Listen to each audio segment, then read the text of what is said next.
to be here with you tonight. And this is all possible because of the Happy Spot, where they're always doing better business through the power of happiness. So I am so delighted by the opportunity to get to talk to you and to get to connect with you. What an opportunity I would have missed. I feel like the whole world is connecting to you these days. And as you try to reach your goal of, what was it, by 2030? How many people do you want to connect?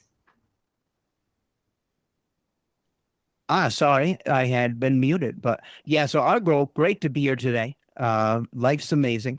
But the thing is, our goal of the next 10 years is to reach 1 million people, help 1 million people, shy, social anxiety, neurodivergent people, create connections in a life. My whole cause, social isolation, loneliness crisis. I was just locally on the local Vox station talking about it.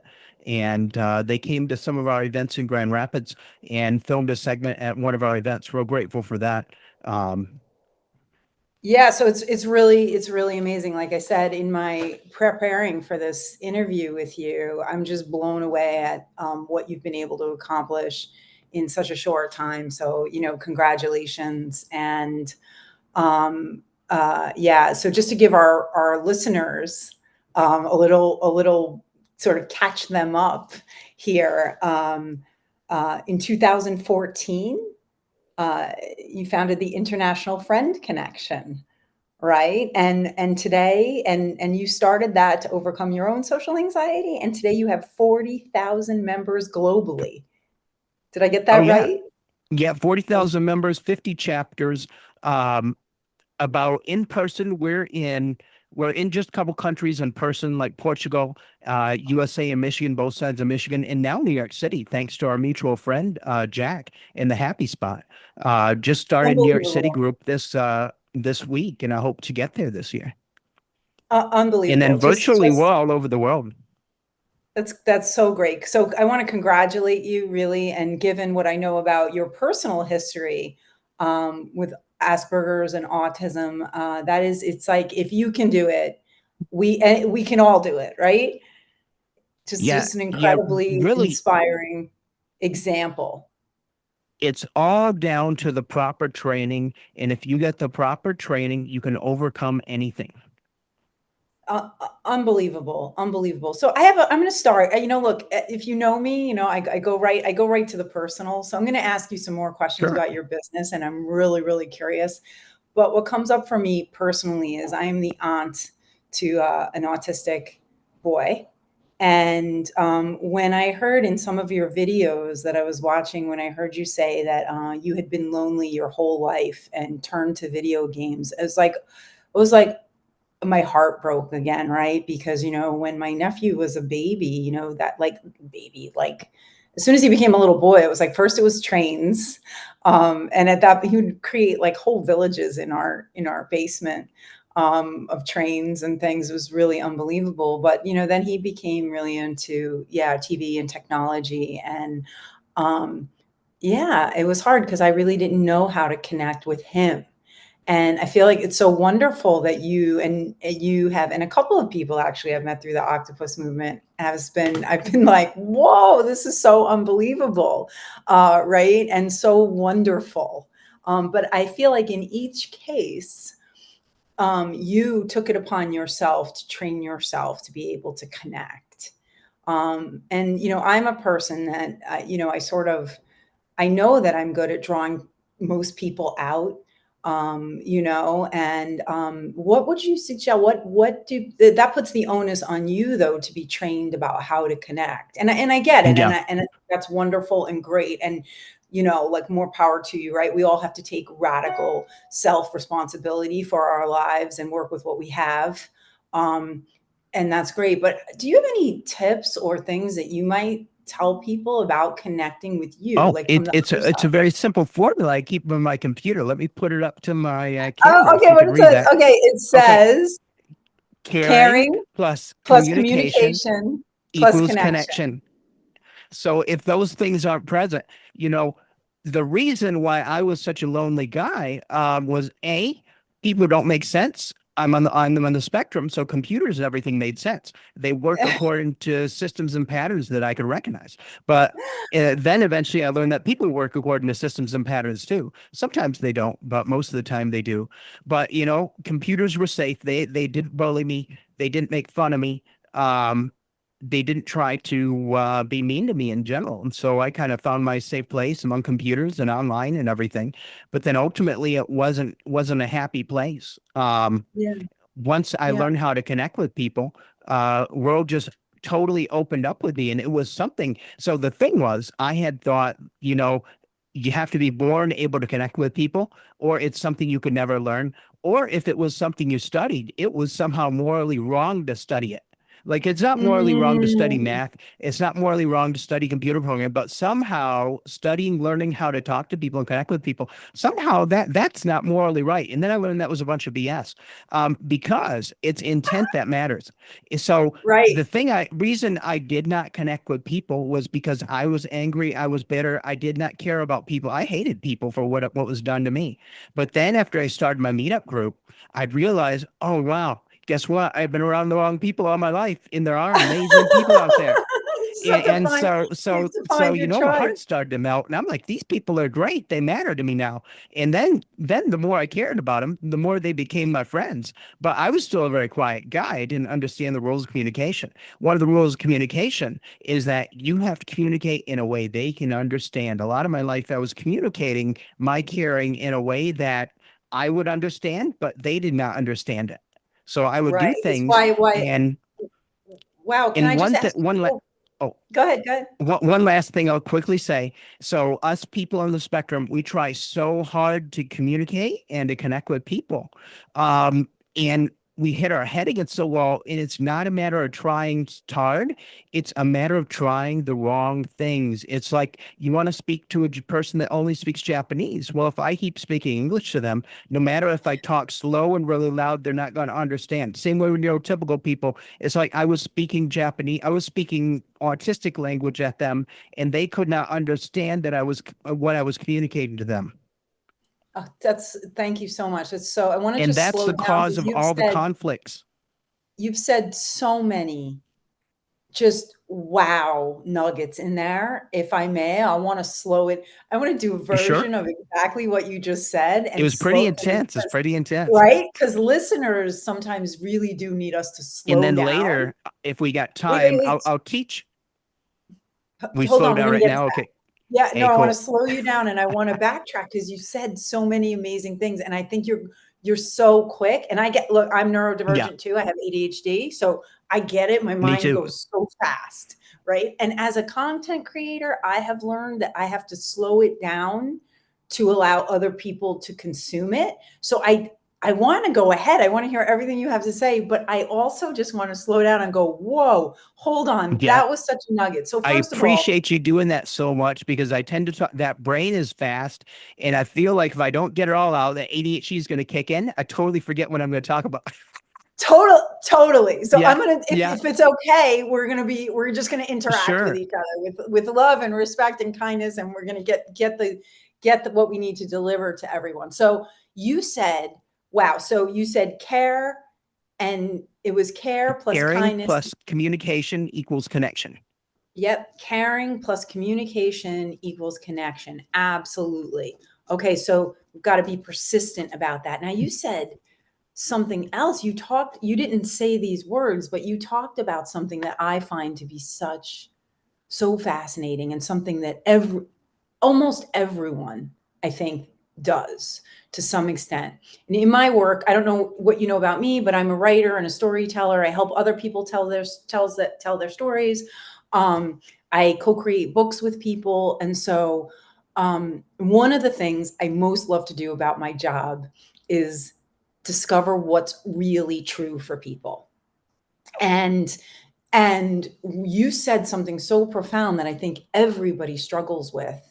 And it makes it hard to have a true connection when you're telling yourself a story that isn't true, right? And you were in there. It moved so Yeah. fast. You were telling yourself a story that wasn't true, and you had to catch that. How did that happen?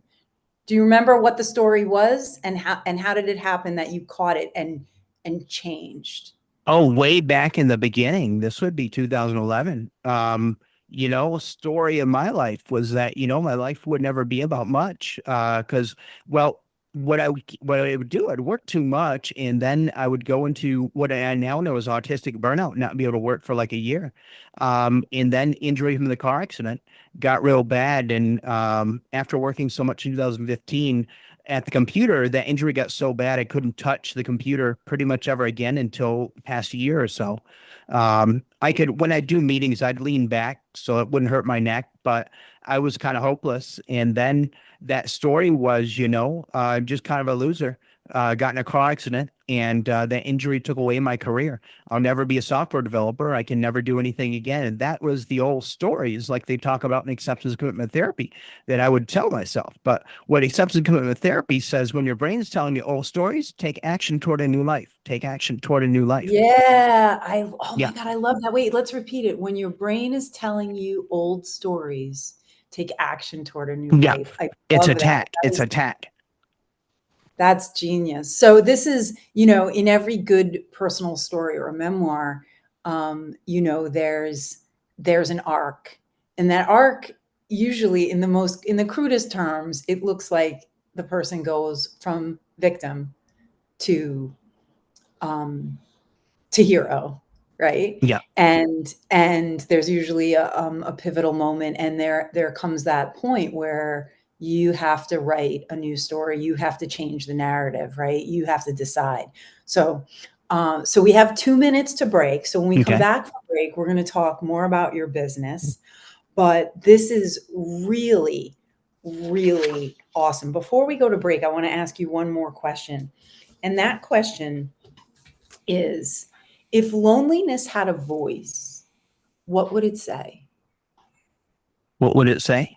Yeah, what It does the voice of loneliness sound like? Yeah, what does it say? what it sounds like is, I just don't know why the heck I'm so alone, and that why I can't connect with people. I think it's a voice of confusion. And the antidote I've found is skills training. Awesome. Okay, skills training. So we're going to come back. When we come back from break, I'm going to talk to you about skills training. All right. Awesome. I love it. This is really, really powerful, powerful stuff. Really powerful. Yeah, thank you.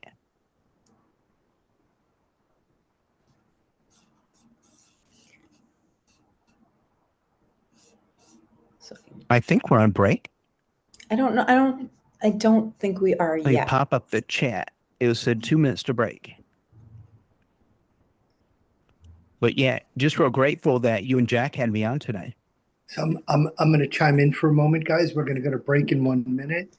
I just want to say, David, it's always great seeing you. I remember meeting you personally when you flew into New York, and we traveled. Yeah, we had a heck of a day. All three boroughs, pizza in two boroughs. I love pizza, man. There's nothing like New York pizza. Greatest city in the world. David Good. I called him last week, and he said the octopus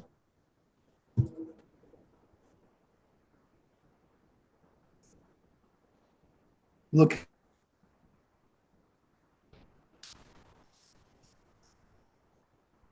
where it's a safe space.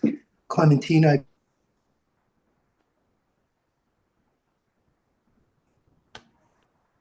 to break, and we'll be right back. Thanks, everybody.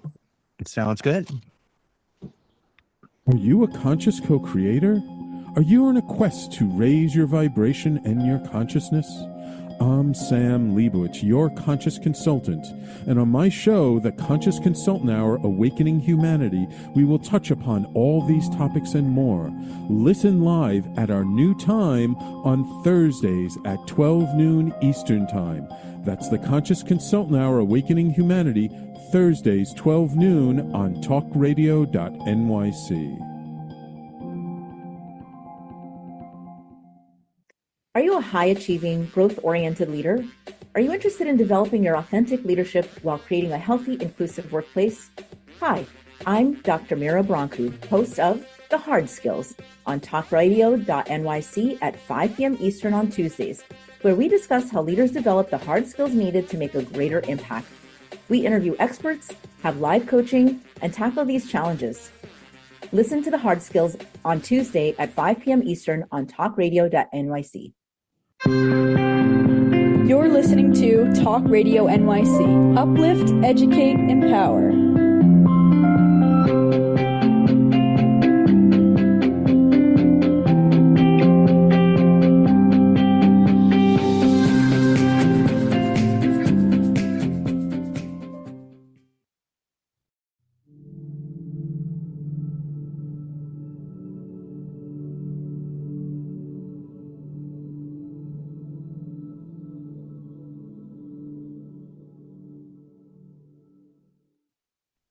Cool. I think we're back.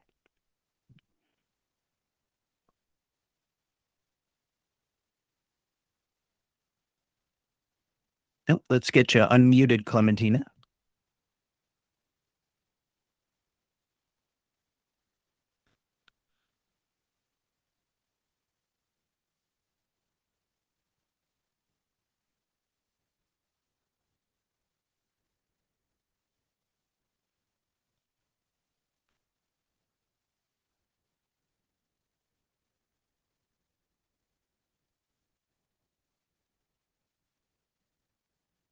Let's see. If you click that little microphone in the bottom of your left corner, should unmute yourself.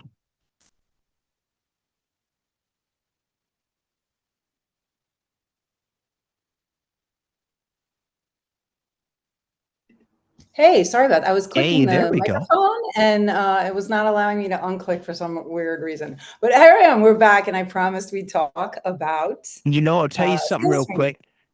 Nothing to Yeah. worry about problems with technology. I was a software developer for, let's say, I'm not going to say how many decades, but if you knew how things were strung together, it'd be a miracle that any technology works. I don't know. And what I do know is that I've in my life, I've not been so fair to myself because I've been hard on myself about technology. And what I have learned, probably the most valuable thing I've learned watching people who are good at technology is not that they're better at it than me or that it performs any better for them, but they're much more patient.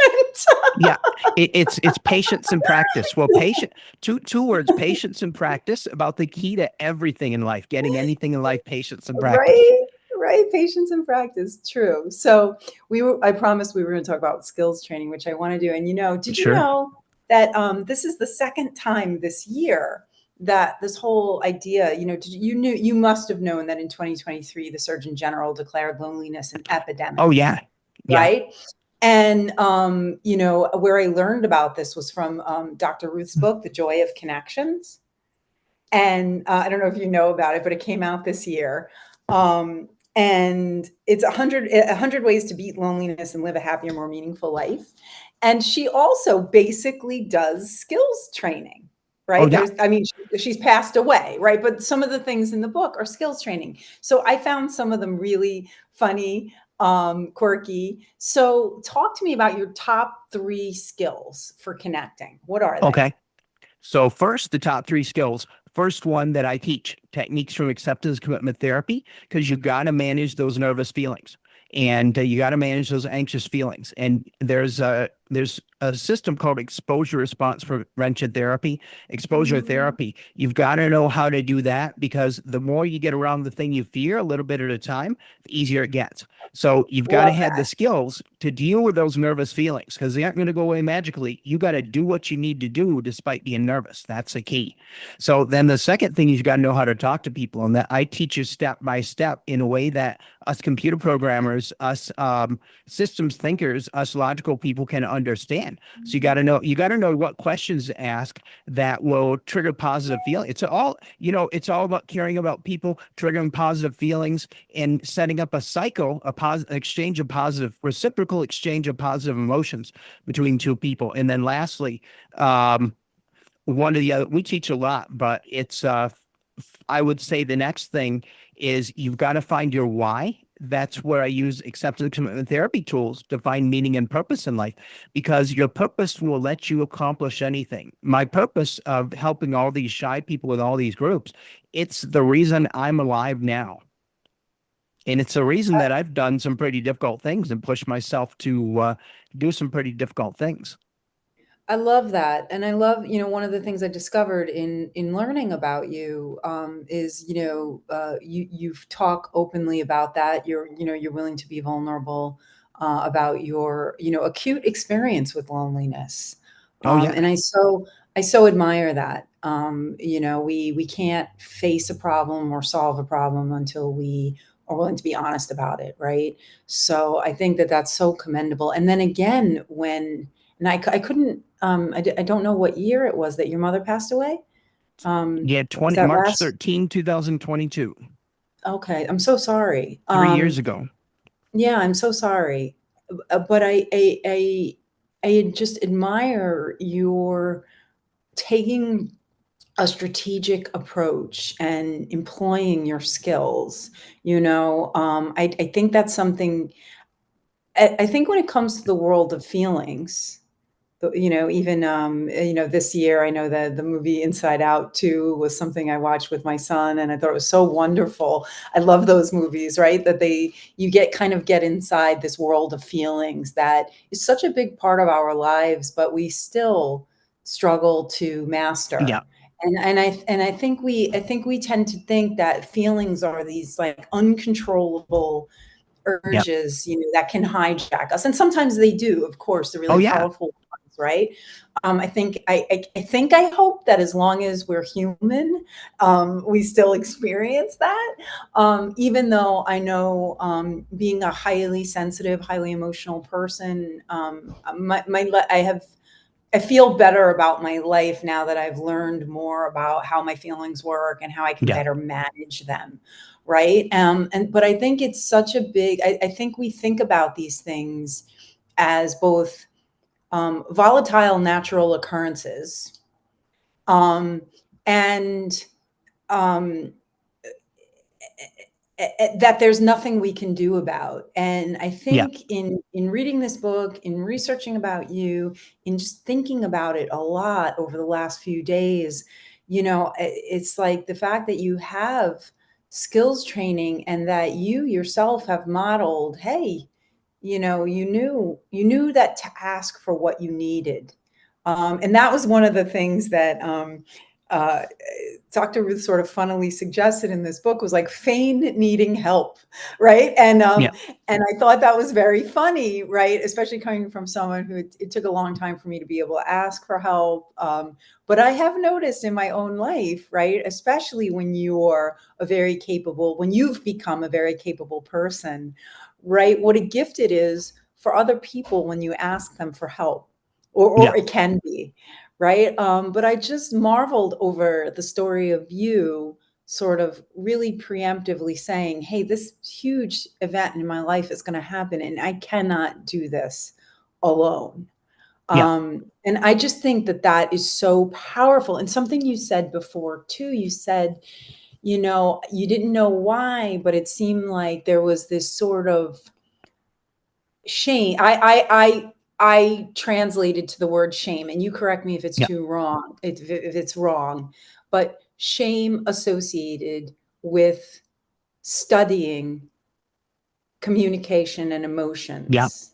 That comes up over and over with neurodivergent people. A lot of shame around studying people, how to talk to people. And really, even neurotypical people don't know how to speak to people properly and connect with people properly. So No, it's and just, shame comes up for neurotypical people too, oh, yeah, because yeah, I experience the same exact thing in my work. People really fight themselves to hire a writing coach. yeah, It's like just because we learn how to write in elementary school and continue to do so in high school, and if we're lucky enough to go to college there, right, that we should be able to write a book or a speech or whatever. But and it's a skill, it's an art. And if yeah, you don't practice and you aren't patient, right? Like it no, of course, it's so, but I find sometimes I have to overcome shame. So what do you do to Well, overcome I those gave a shameful talk feelings, on either guilt in and shame. yourself or either in yourself or in the people that you connect with and help connect?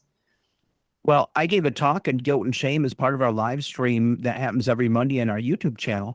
That was part of it. And I talk about how useless emotion shame is, because shame says I am bad, whereas guilt says I did something wrong. I need to make it right. So guilt's useful. Shame, that feeling that you're bad or born bad. I have one rule. No one should be made to feel bad for how they were born. No one should be ashamed for anything, any way you were born. And like I was made to feel ashamed because I was born in the autism spectrum, even though I did not know that. I just knew I was a different kid, a weird kid, and I was made to feel ashamed about that. But I had to do many, many years of work to let that go. And one of the things, a lot of self-forgiveness work, but I had to let go of judging other people first before I Mm, could stop judging myself so harshly. It's funny, the wow. hateful people, they hate themselves the worst. People who hate themselves the most. That is so spot on. Wow, that's so profound, right? Like, to stop judging other people, we have to Yeah. stop judging ourselves. That is so true. And that is such a big part of the work I think in my many, many years of teaching, always writing, and even now through my business, where my tagline is where no one writes alone, right? Because those stories don't end well, right? Yeah. Virginia Woolf wading into the water with rocks in her pockets, right? Or Ernest Hemingway drunk under his desk, right? But Yeah. but yet the myth of the romantic writer who locks themselves up alone, Yeah. isolated, and writes. That's really not how great books It's the get myth. made. It's a myth of everybody that's the most successful people is that they did it alone, did themselves. But what's true is I noticed when I really dug into people that were very successful, they had the most help and mentorship along the way. And the secret Totally. is getting that mentor. As my friend David Siegel always called it, your personal board of directors. He was the ex-CEO on Meetup. Me and him were buddies. And he called it your personal board of directors. Be friends with people older than you, people who you want to be like, and give friendship and you'll get unlimited mentorship in return. The I most love that. powerful question you can ask someone is, how can I be like you? So I bet a lot of people who are struggling with autism and Asperger's want to be like you, and would love to have you as a mentor. I noticed on your website, I noticed a few things. One, that all of this unbelievable stuff you've accomplished, and where can I send people to check out Okay. what's your So my website? first site, davidgood.org, and you can get a link to everything I'm involved in there.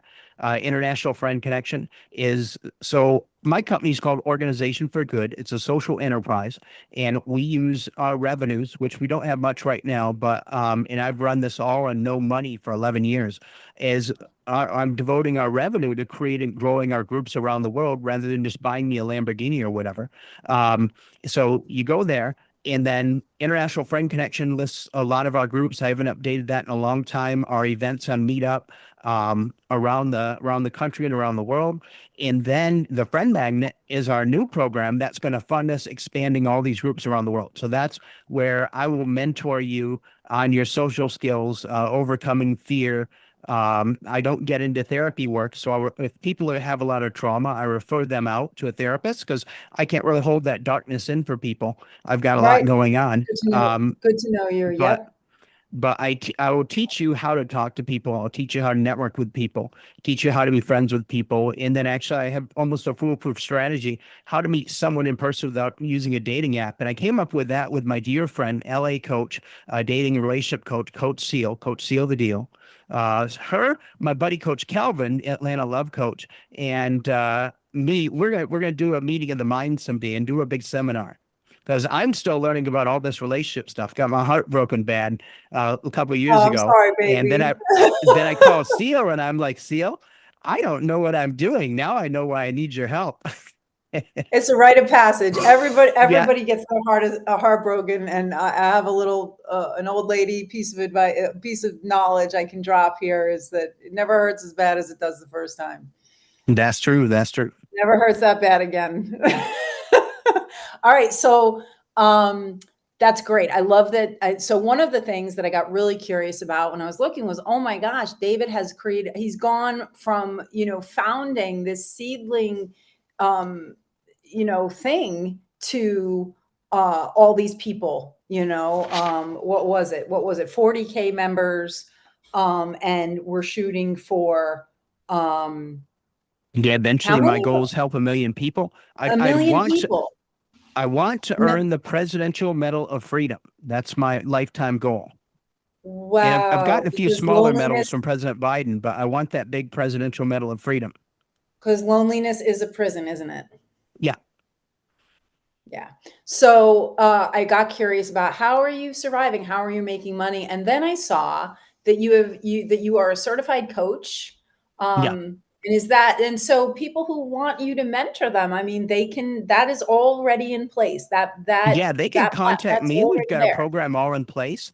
We teach free classes every Monday, but then if you want to go deeper, and those are good if you can do it all yourself. But I could never do it all myself. I needed that support, and I've been in therapy like 15 years, but there's some things that therapists never even mentioned or taught me. They never even mentioned that I could learn to talk to people and learn all this stuff and how to relate to people. We would just do therapy, and acceptance commitment therapy is very forward focused therapy. So I think the acceptance commitment therapy model for coaching is actually a superior coaching model. So that's why I studied the ICF model, but I really like the acceptance commitment therapy model because it says, no matter what's going on inside, let's take small actions toward the life that we deserve. Awesome. Okay, so I think it's time for another break. Yeah. And so let's do that. And when we come back, we'll talk about some more small actions. Sure. Okay.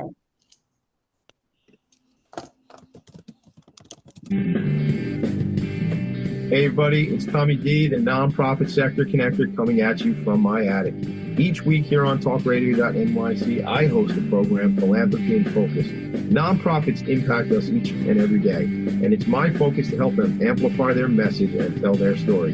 Listen each week at 10 a.m. Eastern Standard Time until 11 a.m. Eastern Standard Time, right here on talkradio.nyc. Hi, I'm Linda Marsanico. The A Train to Sedona is a memoir about my journey to love and compassion. It's also the name of my new broadcast on Wednesdays at 12 noon. When we are spiritual, we embrace possibilities and ideas, which strengthen our mind, body, spirit, health, and wisdom. On the A Train to Sedona broadcast, I plan to interview guests who embrace these expansive practices. Join us on Wednesdays at 12 noon on Talk Radio New York City. You're listening to Talk Radio NYC at www.talkradio.nyc. Now broadcasting 24 hours a day.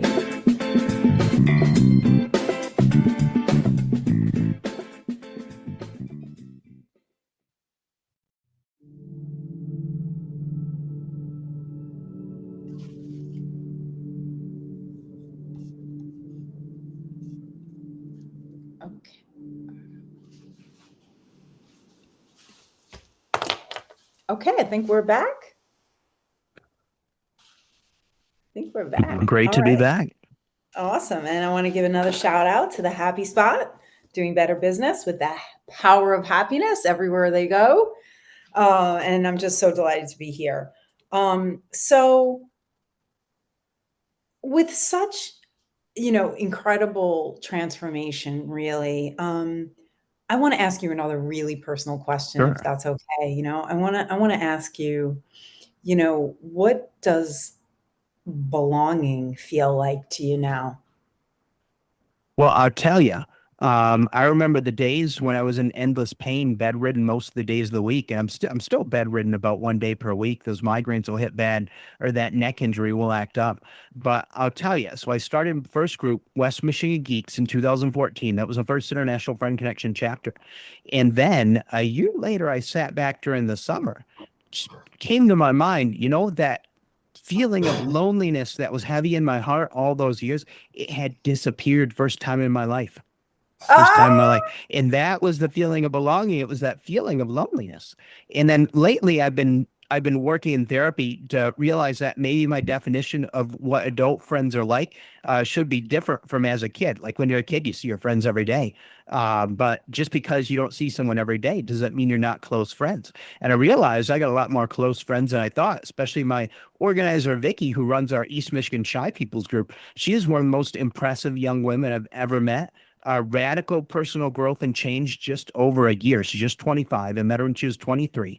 And last year she stepped up, took over our East Michigan group, and now she's running that group, running a team of volunteers, and also is leading for the one of the local Toastmasters chapter in Ann Arbor, and is pretty high up in the Ann Arbor Toastmasters chapter. I mean, some company really needs to snatch her out as a future executive and put her like in a junior executive position.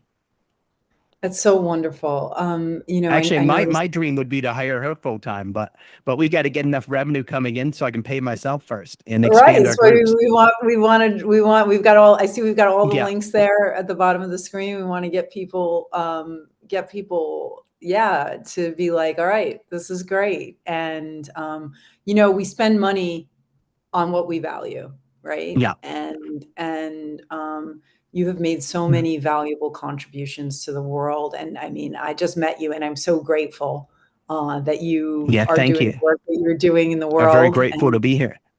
I feel happier and healthier today after getting to know you and having this opportunity to connect with you. And so I just think that's unbelievable, and I'm just so excited. So so you said something just a minute ago about you don't have when you've had to change your definition of what it means to be a friend. So what does being a friend mean to you? What are your non-negotiables in a friend?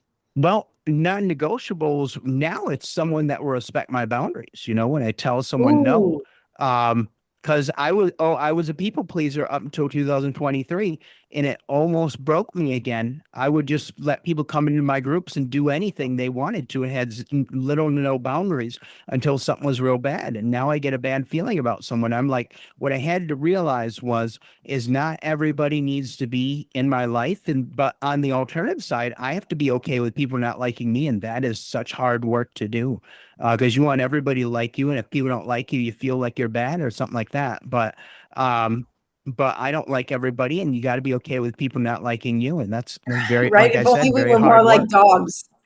Yeah.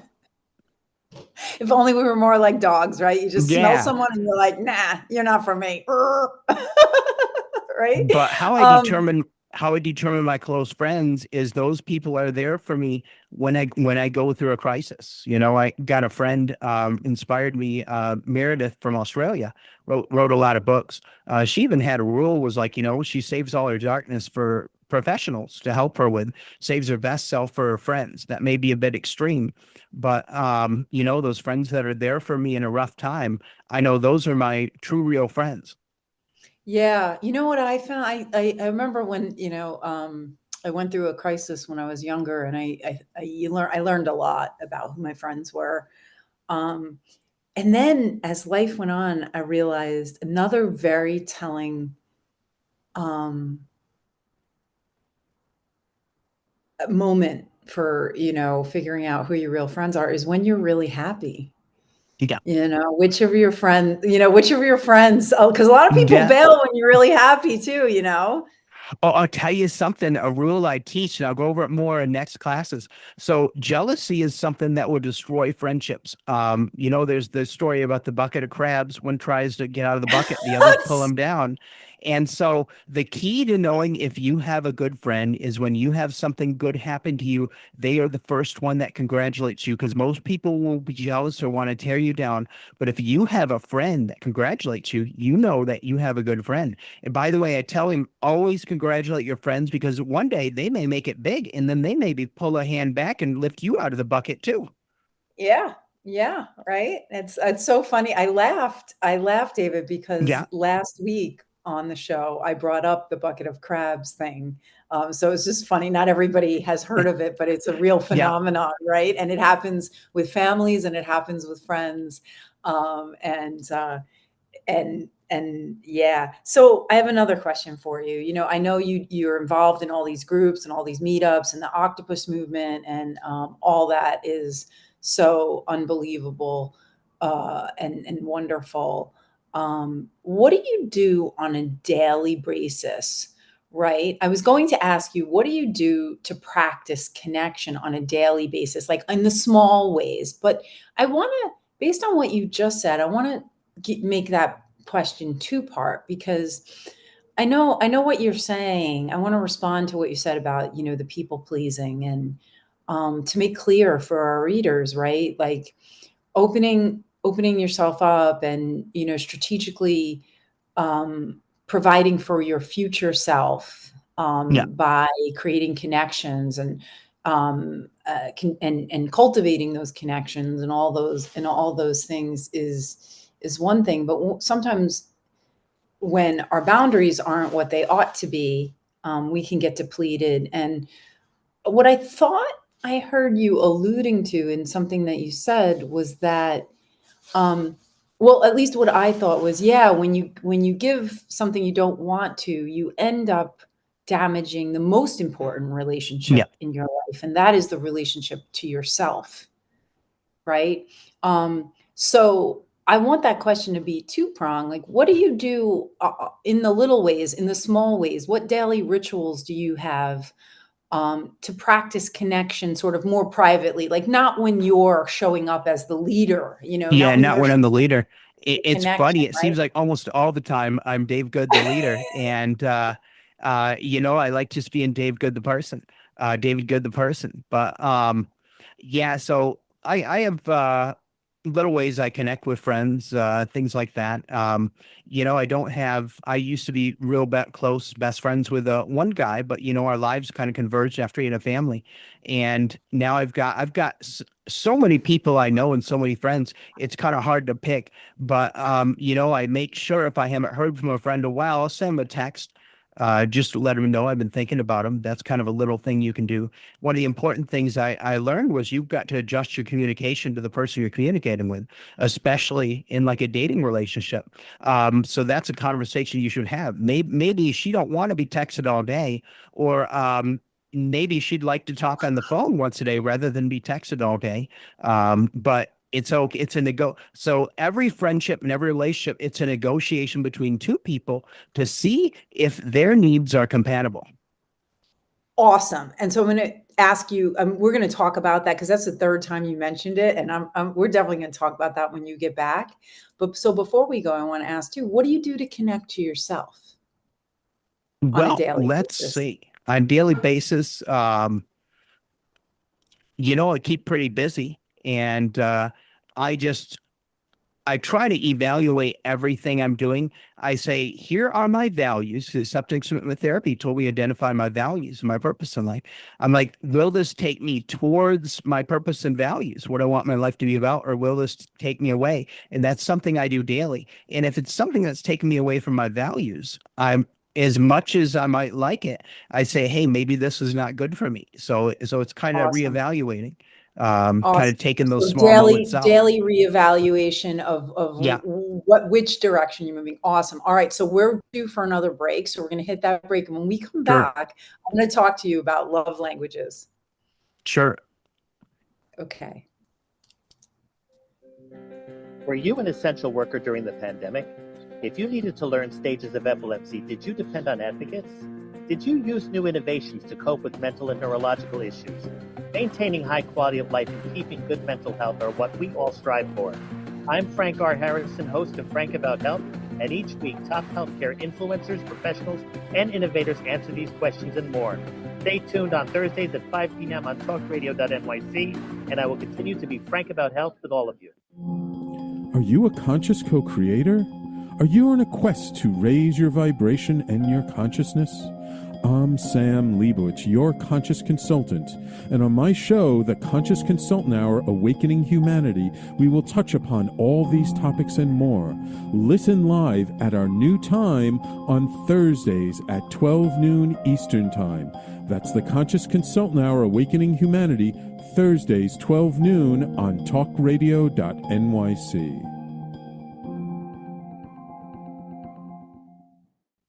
You're listening to Talk Radio NYC at www.talkradio.nyc. Now broadcasting 24 hours a day.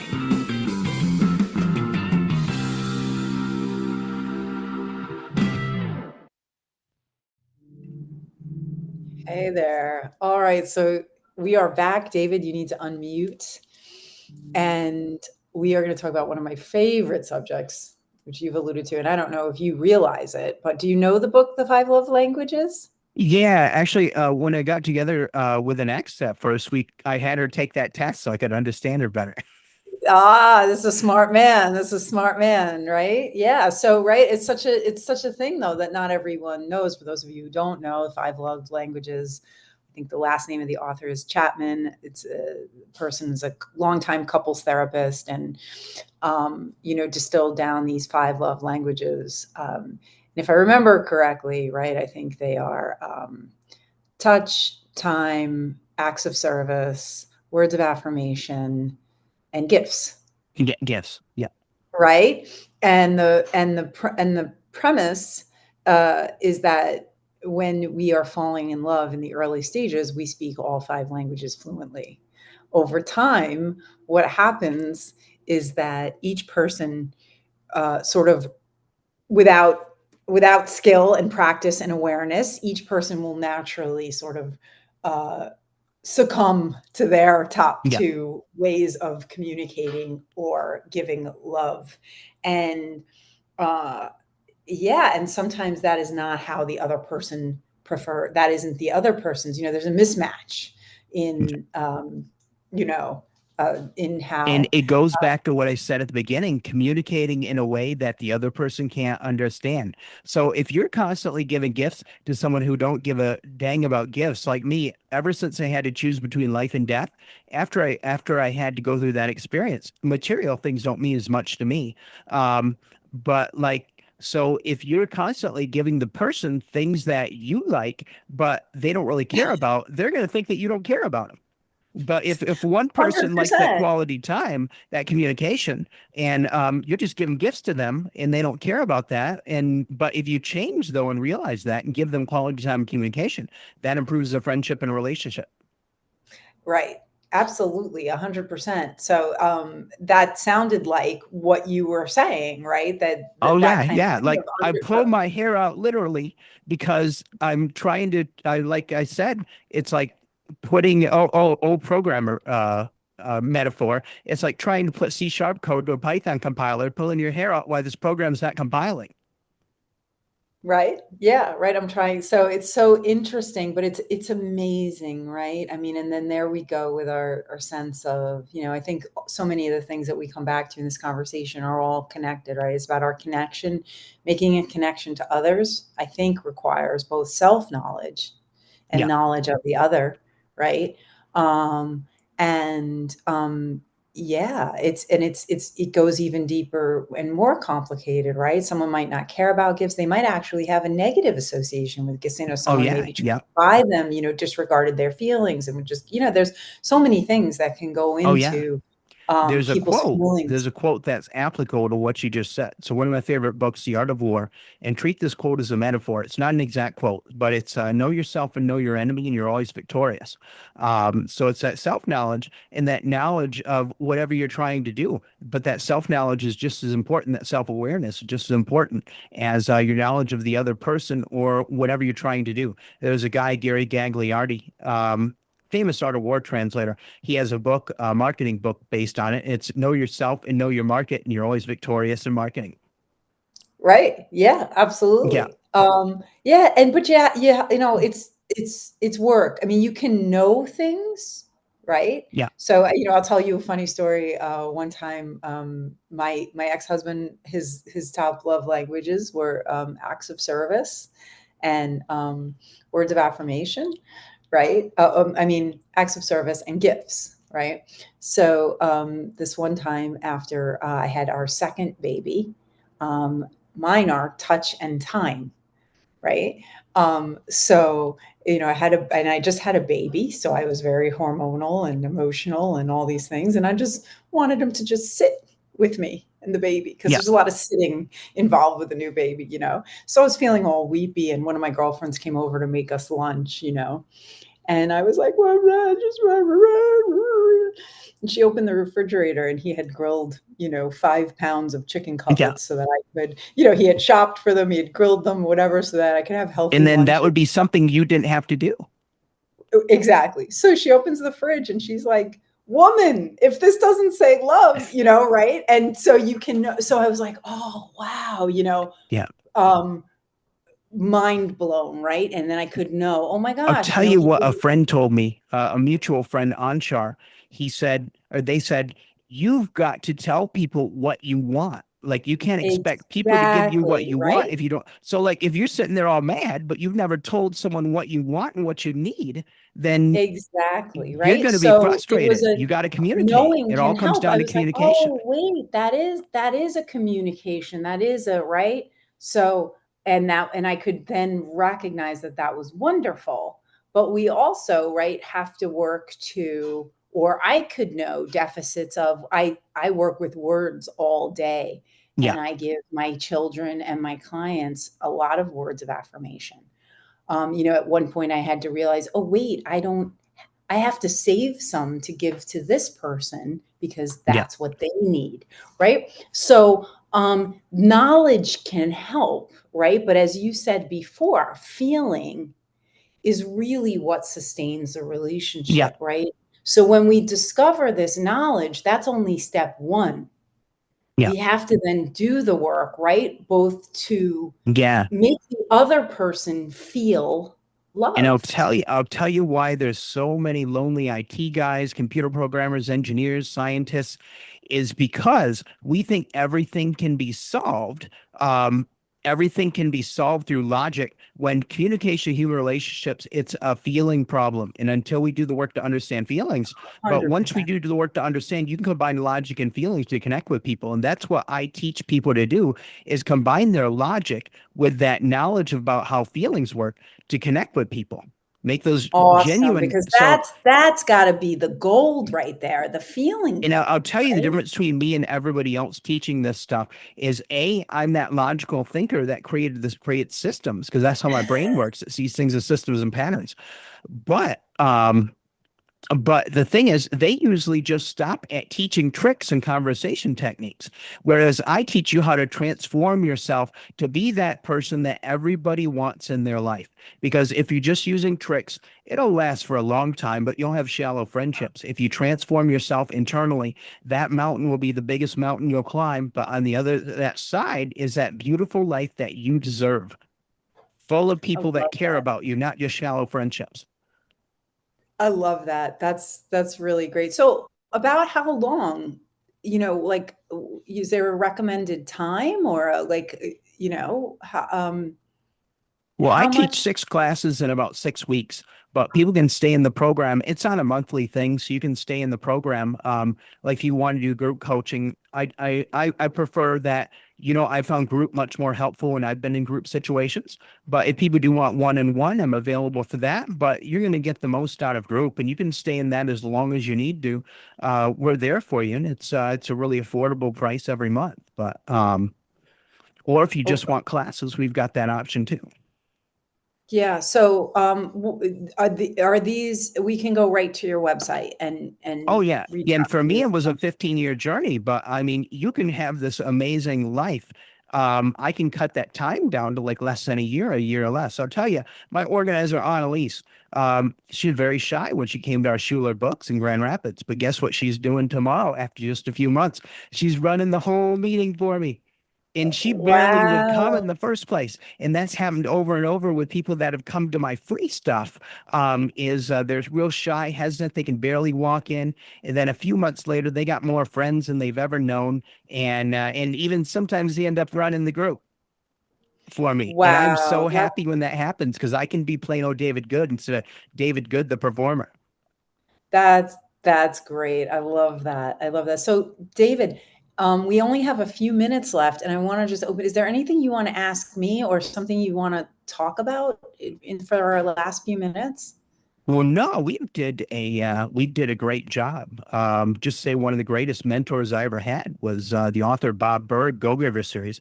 That was what really changed my life and helped me to understand people and how to make connections with people, because it's all about communicating and letting go of having to be right and finding common ground with people. Wow. And was he personally your mentor or just Yeah, through the books? personally, I was mentored by him for 2 years, like twice a week. Wow, And I that's still amazing. run a Go Giver meeting every Wednesday, unofficial. A lot of us from the community get together every Wednesday, and we all look out for each other and celebrate every other's wins. So we don't really add any new people to the group, but yeah, we've got a great community of people that supports each other every Wednesday, business people. And I've met some pretty big people in that community that have really That, supported, encouraged me and mentored me. And in exchange, I've used my abilities to help them, especially. So I'm like my own CEO. I'm also my own chief technology officer. I kind of do everything. And one thing I got to learn to do now is to delegate and let go of having to do everything myself. oh, it's such a wonderful feeling. Yeah. Well, so David, I thank you again. This has been this hour has gone by so fast. Thank you so much Oh yeah. Thank you so much for sharing letting me come on. yeah, for sharing so candidly. And thanks again to our sponsor, Jack Thomas, for having us here at the Happy Spot. And I hope to see you really soon. If you better not come to New York without Yeah, we'll getting give you a in call. I touch. don't know if I'll get there this year. Usually we have some friends that fly in from several countries and we all meet in New York. I've got to stay around Grand Rapids this year and make sure I get stuff done in the business. But one last thing I'll say, our live stream last night, I taught you the no fail formula. So look for that. That's our mindset talk. And I tell you to turn every mistake into a win. So watch that Where to do we learn how to find never that? fail Where do we again. find that again, David? That's on our YouTube channel, the Friend Magnet YouTube channel. So it's Okay, under I'm a live definitely going to stream check that section, out. and I'll cut that out too. But it's the no fail formula, how to never fail or make a mistake again and turn every mistake into a win. Wow, that sounds like exactly what I need. Thank you so much. My Okay. pleasure. All right. You take care. Thank you. And you have an awesome day. You too.